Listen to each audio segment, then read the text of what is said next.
नमस्कार, मी जोशना. माझ्या चॅनलमध्ये तुमचं खूप खूप स्वागत आहे. तर चला मग आज आपण काहीतरी अशी नवीन वेगळी रेसिपी घेऊन येणार आहे मी. तर चला मग रेसिपीला आपण सुरुवात करूया.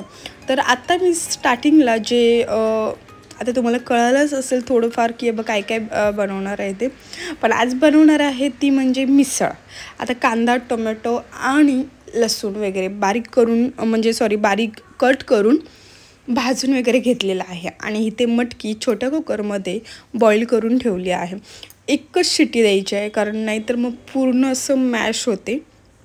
म्हणून आता टोप ठेवलेला आहे गॅसवरती आणि जे मिश्रण होतं, जे बारीक करायचं होतं ते मी बारीक करायला घेतलेलं आहे साईडला. हे बघा, आणि तेल टाकलेलं आहे आणि मी तसंच हळूच, कारण ना ते पटकन उडतं. हे जे आहे आता टोपावरती पटकन झाकायसाठी मी काही ठेवलं नव्हतं, लगेच उडतं म्हणून. आणि कढीपत्ता मला आधी टाकायचा होता, पण 2 बॅचेसमध्ये मला मिक्सरला लावायचं होतं, त्यामुळे मी कढीपत्ता नंतर टाकला. आणि मस्त हा मसाला आता व्यवस्थित भाजून घ्यायचा आहे. याच्यासोबत तुम्ही दुसरं काही खोबरं वगैरे पण घेऊ शकता. मी पण थोडंसं खोबरं टाकलेलं आहे भाजून. आणि नंतर आता हे सर्व व्यवस्थित भाजायचं आहे. जे मसाले आपण आधी पण भाजलेले आहेत खरं म्हणायला गेलं तर, पण आत्ता पण व्यवस्थित चांगलं त्याचं तेल सुटू द्यायचं, तोपर्यंत ते व्यवस्थित भाजायचं. आणि त्यात मी आता आपला आमचा जो घाटी साईडचा मसाला असतो, की कांदा, लसूण वगैरे सर्व मसाले असतात, तो आम्ही वर्षभराचा बनवतो, तो मसाला टाकायचा आहे. तो आपल्या चवीनुसार तिखट जेवढं पाहिजे तसं. मी आता 4 चमचे तर टाकलेले आहेत. आणि आता हे मटकी जी आहे ते मी टाकलेली आहे. रात्री मटकी मी भिजत घातली होती, सकाळी बांधून ठेवलेली होती, संध्याकाळी आम्हाला मिसळ बनवायची होती म्हणून, तर त्याच्यासाठी. आणि मी आता यात कोथिंबीर टाकते. आता ह्यात गरम पाणी टाकायचं आहे. मी गार पाणी कसलंच टाकलेलं नाही, गरम पाणीच टाकायचं आहे. आणि कोथिंबीर वगैरे टाकायची. जे मसाले आहेत ते वरतून जरी टाकले थोडेफार, जिरे धणे पावडर, तरीसुद्धा चालून जातं, कारण ते नंतर भाजी थोड्या वेळ आपण शिजू देतो. म्हणूनच एकच शिटी, जी मटकी आहे बॉईल करताना एकच शिटी काढायची, जेणेकरून ती जे आपण जेव्हा फोडणी वगैरे देऊ तेव्हा ती व्यवस्थित अजून शिजते. तर मी जिरे धणेपूड टाकलेली आहे, बस. मी याच्या व्यतिरिक्त दुसरा कोणताच मसाला बाहेरचा विकतचा वगैरे टाकलेला नाही आहे. पण मिसळ एकच नंबर झाली होती, टेस्टीला वगैरे सर्व. टेस्ट पण खूप प्रतिम झाली होती. आणि मी आता ही भाजी जी आहे शिजायला ठेवलेली आहे. आणि ह्याला उकळी आली त्याच्यानंतरसुद्धा एक 5 ते 7 मिनटं थोडंसं शिजू द्यायची, म्हणजे जो तिखटपणा आहे तो चांगला मुरतो त्याच्यामध्ये. म्हणजे कमी आपलं जसे आहे तसं, म्हणजे मसाले जास्त चांगले व्यवस्थित शिजले की व्यवस्थित जे कोणतीही भाजी बनवली तर खूप टेस्टी अशी होते. आता बघा, मी हलवून वगैरे व्यवस्थित बघते, कारण खाली लागायला नको म्हणून, कारण माझा टोप हा खाली एक थोडासा पातळ आहे म्हणून. पण आता थोडीशी जास्त करायची होती, मग कढईमध्ये वगैरे होत नव्हती, म्हणून म्हटलं टोपात बनवावी. तर अशा प्रकारे माझी जी मिसळ आहे ती एक नंबर मी बनवून शिजत घातलेली आहे.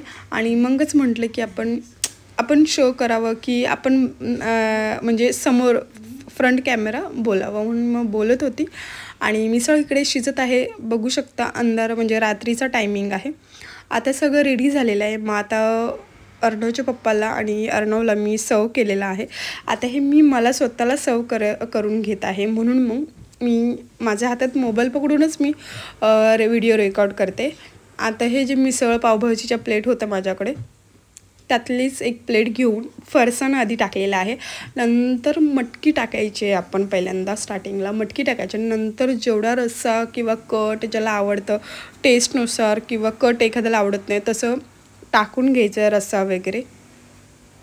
मेन म्हणजे भाजी हे कशी आपल्याला पहिल्यांदा मटकी टाकायची असते. तुम्ही बाहेरसुद्धा बघू शकता, आधी फरसाण टाकतात, नंतर मटकी टाकतात, आणि जे शिजलेली मटकी असते ती, आणि आपलं म्हणजे भाजीमधली, आणि नंतर त्याच्यावरतून रस्सा टाकायचा, थोडंसं कट नंतर टाकायचं. अजून ज्याला आवडतं त्याला घ्यायचा, ज्याला नाही आवडत त्यांनी नाही टाकू देत.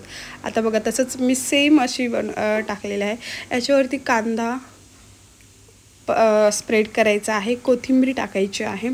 साईडला जे मोठंवालं दिसतंय जो स्पेस त्यात पाव ठेवायचे आहेत आणि जे छोटे आहे त्याच्यात कांदा लिंबू ठेवायचा आहे.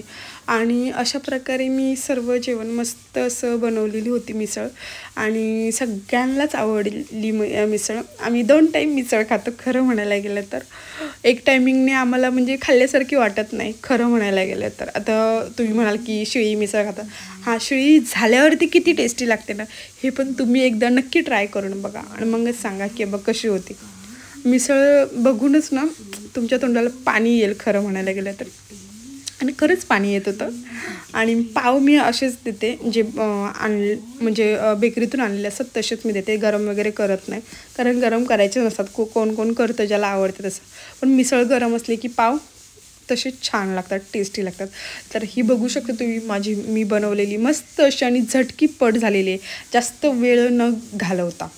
आणि आता मिसळ वगैरे खाऊन झालं, तर खाऊन थोड्या वेळ टाईमपास केला, कंटाळा आला आणि आता मी मुलाला सांगत होते की माझा व्हिडिओ रेकॉर्ड कर, कारण मी स्टँडवरून मोबाईल साईडला केला होता. मग आता म्हटलं भांडे वगैरे वॉश करून घ्यावे आणि जे काय आहे ते मी भांडी वॉश करत होते. तर चला मग, तुम्हाला माझे व्हिडिओ कसे वाटतात, काय वाटतात, मिसळची रेसिपी कशी वाटली कमेंट करून सांगायला विसरू नका. जर व्हिडिओ आवडला असेल तर लाईक शेअर सबस्क्राईब करून सबस्क्राईबच्या बाजूचं जे बेल आयकॉन असतं ते प्रेस करायला विसरू नका, जेणेकरून जेव्हा कधी मी व्हिडिओ अपलोड करेल तेव्हा तुमच्यासमोर पहिल्यांदा त्याचं नोटिफिकेशन येऊन जाईल. आणि खूप मस्त अशा रेसिपी तुम्हाला जर कोणत्या रेसिपी बघायला आवडत असतील तर नक्की कमेंट करून सांगायला विसरू नका की बा ह्या रेसिपी दाखव, ते दाखव. नक्की दाखवेन मी, माझा प्रयत्न 100% देईन. आणि तसं रेसिपीज कोणतंही तुम्हाला पाहिजे असेल फॅशन वगैरे ते मला कमेंट करून सांगायला विसरू नका, जेणेकरून मी ते तुमच्यासमोर सादर केले. थँक्यू.